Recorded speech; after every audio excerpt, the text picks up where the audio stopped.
Have you ever wondered what temple nights are? What are they getting up to when they are speaking about attending a temple night? That infused kink, BDSM, sensation play. Is that a sex party? Do they have sex there? Is that a kind of swingers party just declared as a temple night? Are they going wild there? How are they dressed? Like, what is involved? If you've ever been curious about temple nights, then this episode is for you. In this episode, I have got the guest speaker, Mistress Eros, and we are going to go deeper into what to expect at a temple night and how you can explore your pleasures at one of these nights. Tune in to be inspired and empowered on your pleasure journey. And before we get into this episode, I would love it if you could screenshot the podcast episode, share it on your social medias, and tag me and the guest speaker in it with your takeaway message of this episode so we can see it, what you've taken out of it, and we can reshare your love. Thank you so much. And today I have got here with me Mistress Eros, and she's a strong force in sacred sexuality, merging domination with Tantra, mindfulness, and somatics to create profound transformations. So as a pro-dom educator and community leader, she creates exquisite spaces where power, healing, and desire come together. With a redefined balance of strength and sensuality, she's creating a legacy that empowers, liberates, and elevates. Sounds so good. Welcome to the podcast. Thank you so much for having me. It's such a joy. To get to know you a little bit, I would love to hear where you are currently at on your pleasure journey. I love this question. So I thought about this a little bit, and I'm on a beautiful journey at the moment, and I'm really working towards being multi-orgasmic. So that is a big part of my practice, working with like self-pleasure, really going really slow. And I think I spent a lot of my life going very fast. So at this point in my life, I'm like really starting to unravel and unwind just the fibers of my being to become multi-orgasmic. So I think that's my kind of where I'm at the moment. I love that and can relate to that as well. What is something that brings you a lot of pleasure? I love the feeling of silk and feathers. Like I'm very sensual in my practice. I love massage, like firm massage, like grab me, and then soft feathers, and that's what I love. Oh, that gets me all like, all just up here. I've been following you for a long time and I love what you put out there. And now recently also seen with the pro domination as well, that we are connecting there in a way as well. I've seen that you are offering temple nights. Thought it would be a really great opportunity to use this chance here to actually bring a little bit more awareness into what is a temple night. Not many people can really imagine what it is like and what to expect. So could you describe what a temple night is and what someone could expect when they're attending? Absolutely. So imagine a time when there was no shame, when people would gather, hundreds of years ago, when men and women would gather and they would celebrate pleasure in these ancient tantric temples. So these practices that we have evolved now in the kind of modern life have been derived from this ancient practice where priestesses would come and they would heal men from war that would come back, and they would cleanse them through sexual pleasure, through connection. They would perform initiations on young men, and it was something that was really celebrated. Like it was like they were high up in the political sphere, these women that would perform these ecstasies and these delicious practices. And they were given a lot of power. They were even given power around like land and making decisions in politics. So that's pretty far from what we have these days. And I think what we kind of try and bring forth in Eros temples is a kind of ode to this ancient practice. And we bring like ritual and embodiment, connection, like awareness. So think a celebration of Eros, which is our sexual energy. So I kind of like to think of it as a bit of a blend of workshop as well as a place to actually go and experience and play in those realms without facilitation. So, yes, it is a sex party because it is sexually infused, but not in the way that we would think of it as terms of a swingers party, because it brings consciousness, it brings awareness, it brings presence, which can be really off-putting. For some people it can be really scary because we actually have to look inside. We can't just go, okay, let's go hard, fast, let's have a gangbang, like I want come all over me. And while there's nothing wrong with that, I love that as well. But this is a place for slowing down and really starting to access the parts of our body and these new pathways to pleasure that we might not even know that we had. So when we take away penetration from the space, what else becomes available? Maybe it's wax play, maybe it's shibari, maybe it's a cuddle puddle and just being rolling around on the ground and, nuzzling into 6 different people. Or it could be the kinky side. So this is where I like to infuse like my kind of work and passion, which is in the kink space, in with the tantric principles. So the way that our temples run are a bit of a fusion between all the different like realms of sexuality and pleasure. But I know that a lot of other temple businesses or other brands do it a whole differently. So they're all very, very different, and it just depends on the facilitators and their experience, what they've learned, their backgrounds, what they're coming in with. But I guess the main piece of a tantric temple compared to like a sex party is that you're bringing conscious awareness and embodiment. So it's bringing, I know that even those words can sound really foreign. If there's any listeners that don't like, well, what's embodiment? If you've never done any embodiment practices, it's basically just attuning to yourself and then to others, attuning to yourself and then tuning to others.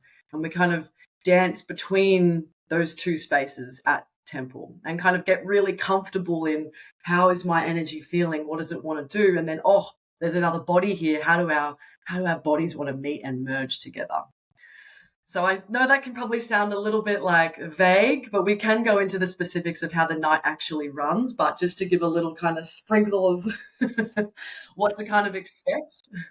I love that you've differed it from like the swingers party and like sex parties. And as someone, like, I've been to swingers parties, sex parties, I've been to kink parties, and I've been to temple nights. And I have to say, by far, temple nights at tantric kink is my absolute favorite, because that's just the moment when I can step into my body and I'm actually really present and I actually really feel pleasure. Where the swingers is, there's not much of connection. What are you into? What are you looking for? Yeah, that fits me. Let's go. And I've been also to parties where even when you are doing something there and you've got other people already waiting for the bed to be free, and I'm just like, this is not it.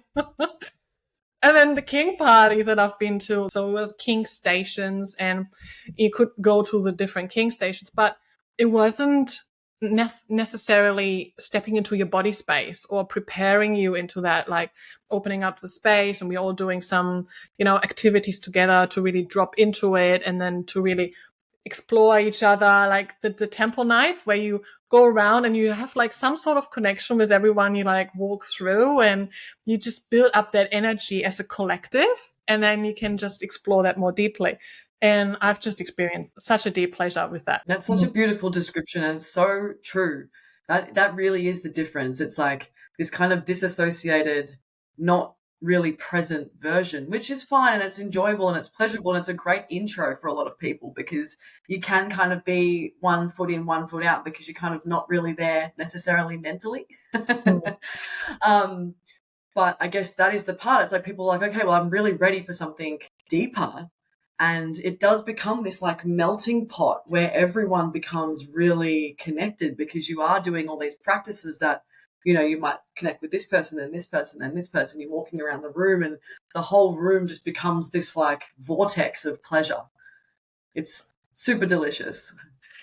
In regards to this, because I recently saw a situation where someone went on like an adult play resort hotel situation. So it's basically like a sex hotel, adult only, and it's really open and sex positive. And this is what ends up there usually. And I got like quite a bit of negative feedback because, oh, what happens? Like I got this negative situation with that other person, and then there was no one else to help me. There was not anything in regards to the safety of the people. So what differentiates like the temple nights, for example? Like what kind of like guidelines or agreements are in place to ensure safety or consent? Amazing. We have a lot in place actually, and probably not enough time to go through all of it. But a quick spiel is that so we send everyone like pre-work videos that basically describe the nervous system, the basics of boundaries and consent, and everyone watches these before coming. Then they come to a consent and boundaries workshop, which is 2 hours at the beginning of the temple night. This is for all new participants. So everyone that's come to our temples before is allowed to like skip that. But honestly, we make it so juicy and fun that everyone always wants to come to the consent workshop as Yes. well. Make it really playful. Like, I don't know if you've been to Taste of Love, Yes, but yes.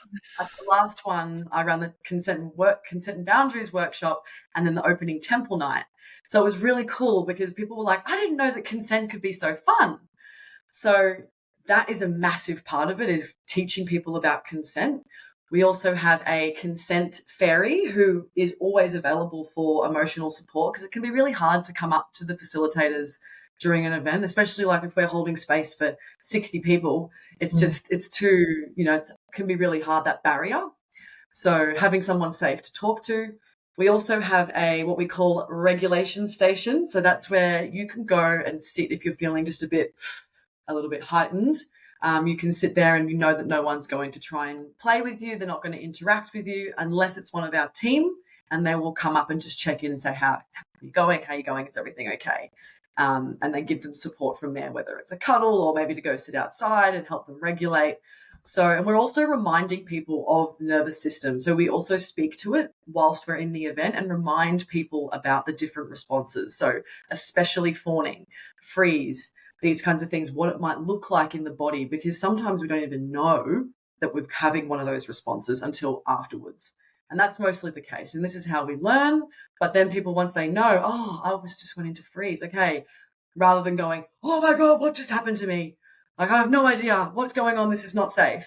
But rather than having the awareness of, oh, okay, I just had that response. Okay. Then they can start to unpack it and have the kind of, the autonomy over their own body, which is what we really want to empower people to have, really. And then that way they can meet the space where they're available, and then they can go, oh, okay, this was my edge last time, that I kind of went into a bit of a, and then next time I can go a little bit further, and they kind of start to build that confidence within themselves to know where they're at. Yeah. I felt the most seen and heard and like cherished and valued and loved in these spaces with this process. Everyone has gone through the consent and the boundaries and knows about the nervous system. And I also love them that people are just present to be there if there's any support extra needed. For swinging, they sometimes try to keep the numbers in place, like not too many single men, or they have got certain criteria.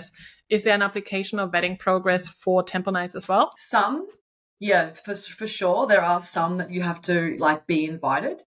Our ones, we haven't had to have an application process because we've seemed to attract amazing humans always. I don't know, touch wood. We do have, the way that we've kind of combated the single male conundrum, that anyone that works in the adult entertainment industry will know that there is always an influx of single males that want to attend. So to keep the numbers even, there's always different tactics that different businesses take. So what we've done is we've put the prices up of the single male tickets, and then that way it encourages them to go and find a female, and then they can buy a couple's ticket. So then the non-binary tickets are the same price as the female tickets, and that seems to be working for us. I just saw recently, actually, I'm going to a temple night on the weekend, which is going to be really fun, and I noticed that they don't even sell single male tickets. It's just they can buy a 2-for-1 deal for females, or you can buy a couple's ticket as a male, but there's no single male ticket. So I guess there's just different ways of combating that different businesses take. And then, some will have application processes for sure. Yeah. And it's also, I mean, the consent and boundaries pre-workshop basically is also an extra step that people have to go through. And if they are just like looking for something else, they couldn't be bothered to actually go through all of that as well. So they're just, that's not my thing then. Exactly, because they have to kind of put up with Exactly. playing by the rules. And yeah, I mean, look, you're obviously going to get people that come that just want to hook up and have sex. It's just unavoidable, and that's okay. But I think when we can bring those desires out of the shadows and really bring them to light and be like, okay, well, what else is there for you? Like, Yeah. what else is actually beyond just penetration? Is it intimacy? Is it connection? Is it a cuddle? And more often than not, the men that come to these things with those strong intentions have these like huge realizations that there's so much more to connection and pleasure beyond just penis and vagina, or P and V, P and A. So this is what I love about that as well, is that I often find that the single men that come with those kind of preconceived ideas around what it's going to be have the biggest transformations. You're functioning, but you aren't feeling. You hold it all together: your life, career, motherhood, relationships, and you keep pushing through. You keep managing, doing one thing and another thing, people pleasing, alive on autopilot. And underneath all of it, you ask yourself, is that really it? Is that what's life supposed to be? Your mind rarely stops. You keep overthinking. Your sleep is broken. Your digestion is off. And rest makes you feeling uncomfortable. That is your nervous system stuck in survival state. Your body has forgotten how to feel safe, how to soften, how to receive, how to feel good. And what's missing is not more effort. What's missing is pleasure, somatic pleasure. I am Patricia, an ED/DV survivor, a former nurse, mother, a pleasure explorer, and an award-winning educator in somatic pleasure. I am the founder of Pleasure Lit. My trauma-informed somatic pleasure approach blends nervous system regulation, tantra, sexuality, breathwork, yoga, meditation, identity shift, and feminine embodiment. And if this sparked something inside of you, join us within the Pleasure Lit Woman program, which is my 8-week group program, helping you from functioning to feeling radiant, regulated, and deliciously turned on. You're also invited to join us within the Pleasure Lit Circle, which is my online community membership for women, where we have got live calls, somatic practices, resources, masterclasses, and so much more. You can also explore my self-paced online courses all around pleasure and follow along Patricia's Pleasure Ed for more pleasure tips, and if you like to submit your questions. When you prefer reading, you can get my #1 bestseller book, The Pleasure Lit Way. And if you like more personalized support, book yourself in for a one-on-one coaching session. For more details and how to join it all, go to pleasurelit.com. 2 questions in this regards, actually. So first up, I want to ask about the personal and transformative benefits that people can experience when they attend. But also, just before I forget, when people participate, do they have, like, what can happen? Or can they decide, like, oh, I actually do not want to engage in physical touch or play, or I actually do want to go all the way? What is allowed, what isn't allowed? Like, how can they navigate that? Beautiful. So I guess because of the journey of consent and boundaries, practices and games that get them connecting, by the time we get to the open play section, which is where they get to experience all the different kind of flavors of sensuality, by that stage, we would hope that they would have a little bit of an idea around what they may or may not want to try. So completely encouraged to watch. We have people that come and might just sit on the edge and just participate by watching, which, is totally encouraged. We have couples that come that only want to play with each other. We have people that go, okay, I've got this strong desire. I want 7 hands on me, 7, 8 hands on me. And, I want a tongue here and I want this. 7, such a random number. So it's such a big spectrum. And what I love about it being so varied in terms of experience levels is that we get beginners that come that have never experienced anything kinky, anything beyond, the 3 positions, and, boom, it's over. And they come to this and they go, oh my gosh, because we get these experienced players who come and they're just like so embodied in their desires that they just want this, yep, I know exactly what I want. They're curating these epic scenes that they get to receive this juicy transmission from, which I think is just as powerful by observing and watching than actually participating. So always encourage people to just do it is what they feel that they are feeling in that moment. And sometimes people come that are bleeding and they just still want to come because they love the community. So yeah. And then you also asked, what we actually have available in the space. So all of the temples that I have run up until these next two have been no penetration. So oral has been okay, like fingers inside have been okay, but just no P and V, P and A. So that has been our kind of, I guess, expectation of the space. But these next two, we have been getting so many requests for a level 2 experience. So we just decided that it was time to incorporate penetration into the space and allow that energy into the environment. So because we have so many different things available, like I've been to temples where there's been penetration and it's still not really a big focus of the space. Like, yes, there are people engaging in penetrative sex, but because there's like so much more that's been created in the energy of the space, there's like, sensual touch happening, there's massage, there's feathers, there's like chocolate being licked off bodies, and there's just more kind of routes to pleasure that seem to happen in those spaces, like in tantric temple nights, even when there is penetration. So it'll be really interesting to see how these next two events. What are some like personal or transformative like benefits? So we've already like slightly talked about it, but have you really witnessed some bigger transformations or shifts in people who have been attending? Absolutely. Like I have noticed, so I can think of a couple people in my mind that when they first came to me, I was receiving long inbox messages around the inhibitions, stuff that had been holding them back, like story, trauma, all this stuff, and going, are these spaces right for me? What am I going to get out of this? I'm terrified, but something is like stirring in me, like, I need to come. I've got that. And when you get that butterflies in your belly, it's like, that's when you know it's your time. If you have that feeling when I'm talking about temples, then it's your time to come.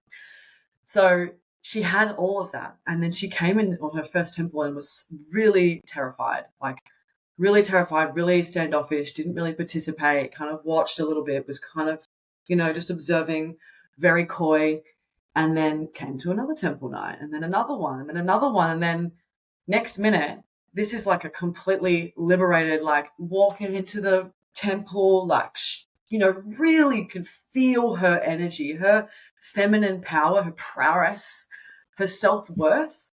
And actually, she did a little speech at our Christmas party, and it was just beautiful how witnessing her transformation and how much it had actually like kind of imbued into and in the rest of her life as well, like how she shows up and her confidence. So that's just one case, right? I get so many people messaging me telling me how much it's changed their life.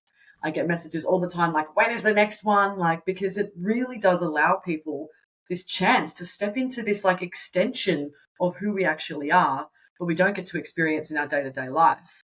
So it's like when you come to these spaces, it's like you really get to, and I get to do this every day because I'm a dom, right? I get to always be in this like other version of me. Whereas for other people, this might be their one chance to kind of be in this energy of like power and connection, and just so much becomes available from there. So yeah, it's so many people. It's amazing. It must be amazing just to witness that when you see them coming again and again, and just like how much they embrace themselves and finally, ease into their desires and really go for it. It's really beautiful, and it really does keep me grounded and like so excited about this work.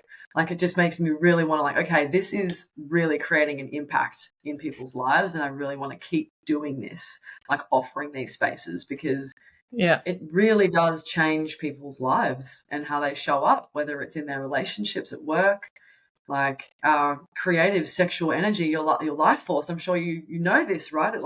It totally changes the way you show up in life, like in your self-confidence, like having that unfuckwithable self-worth inside it just changes everything. So yeah, very passionate. What are some like common fears or blockages that people might have before attending, and like how could they overcome it? So basically, what kind of advice would you give someone who is curious about attending their first temple night, but is got these fears or blockages?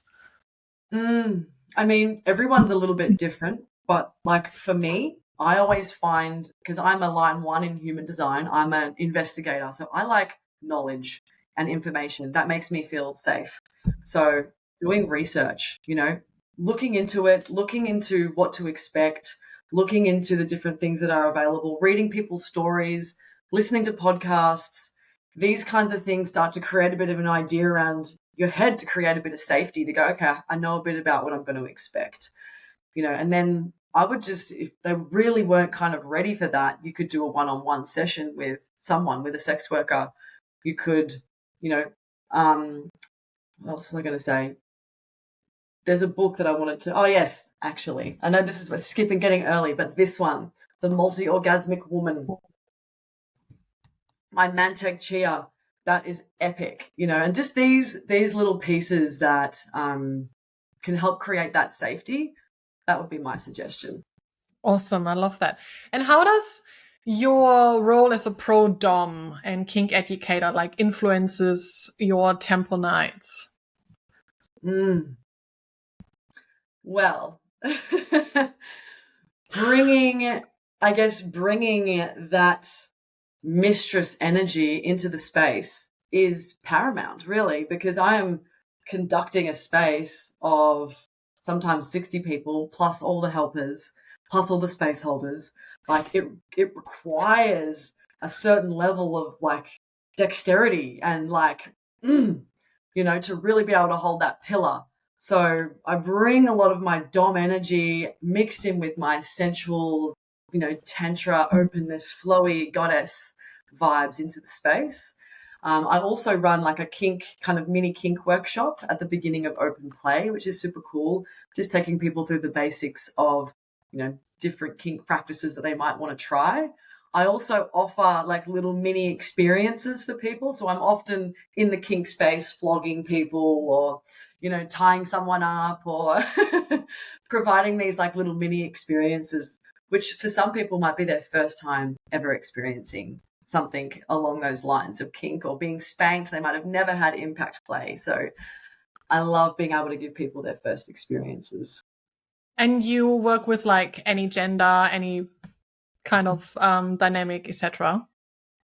Yes, absolutely. So we Yeah. do get queer people. We've had trans people come, non-binary, gender fluid, all the different flavors of humans come to these spaces. And I'm really passionate about really trying to make that more available.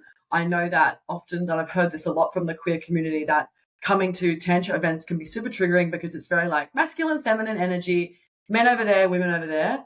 So the way that we kind of combat that is that we will, rather than saying, okay, men over there, women over there, will say, if you're feeling more, creative and flowy, come onto this corner. If you're feeling more driven and focused and task orientated, then come into this section. So just trying to get away from the gender norms to kind of strip back the layers of conditioning, and let's just get into our bodies and see how our souls want to meet beyond our labels and identities. I love that because it actually makes you to tune into yourself of like, okay, how do I actually feel today? Do I feel like more creative without you telling, like, without someone else telling you what you should be doing and how you should be right now? It's about, do I want to go there or there? Hang on, let me tune in. Oh, I actually feel like this today, so I'm going with that. Amazing. Love that. As a pleasure toy queen, I'm gonna have to ask about pleasure toys, kinky tools. How does that work for the temple nights? Can everybody just bring their whole collection? Is there something there that you can explore? Like, how does that work?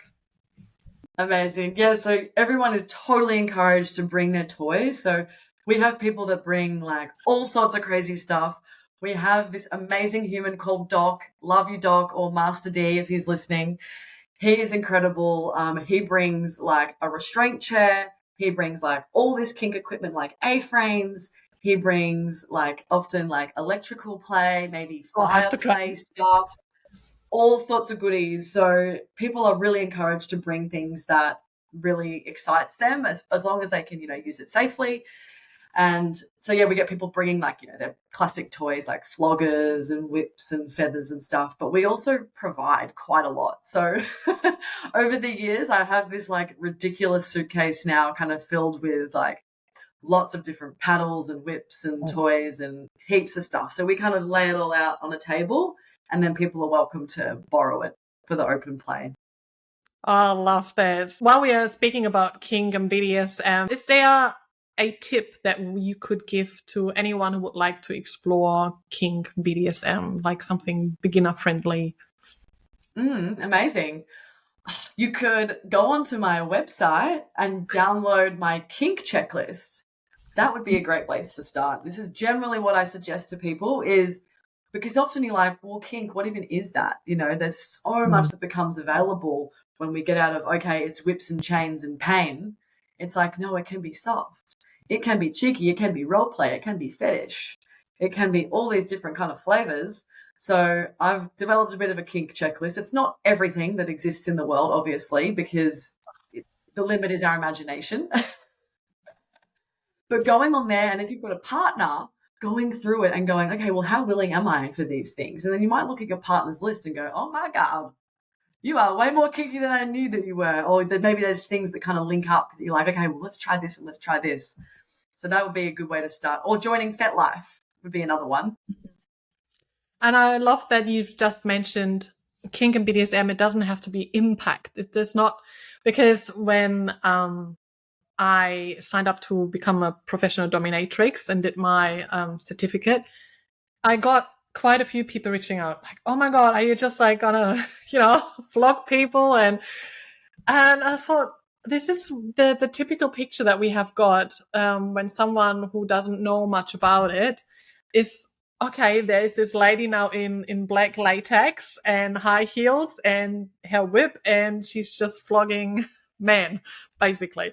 This is a dominatrix. But like what I've learned and what I love to pass on now as well is that it's such a big spectrum. Like you can be a pro dom, you can be a queen, which like I love to embody, or a goddess, with worshipping. Oh my God, like I love being worshipped or having that authority and train people.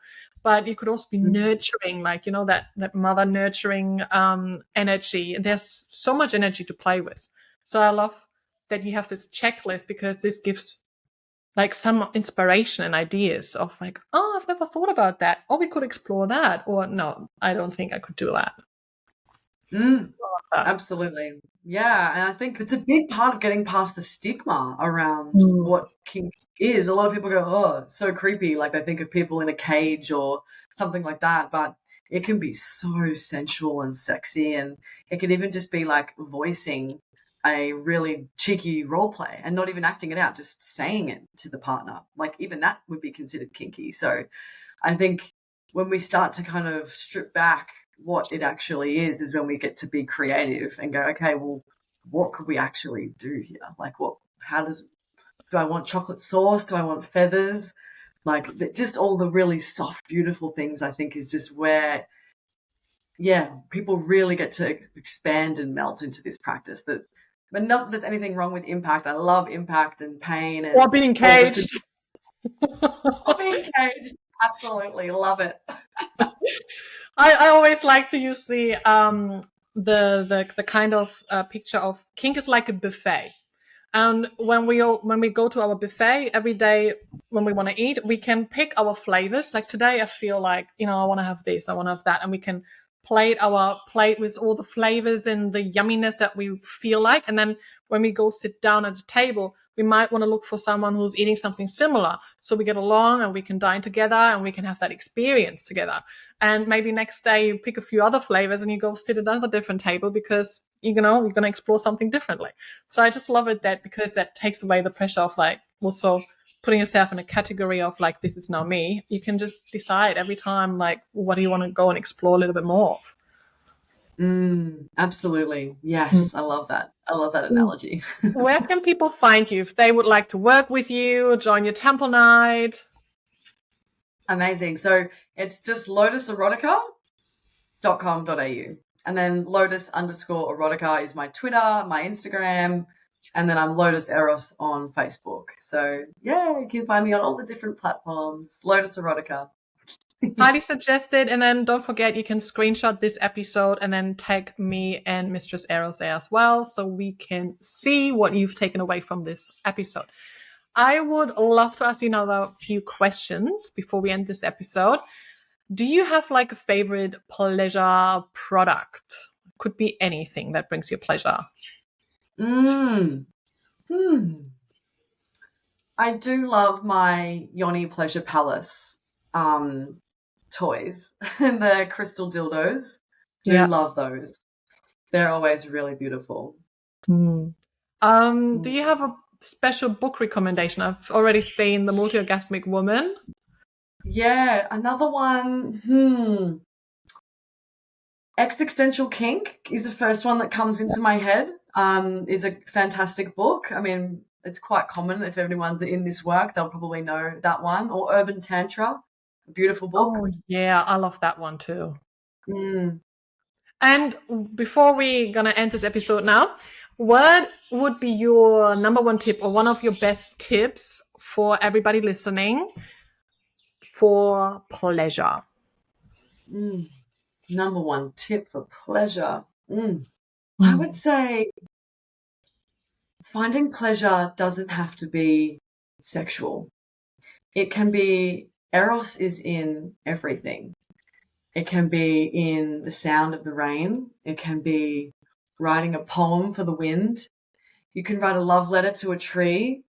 The sensation of, even just the softness of the marble on your fingers of the desk.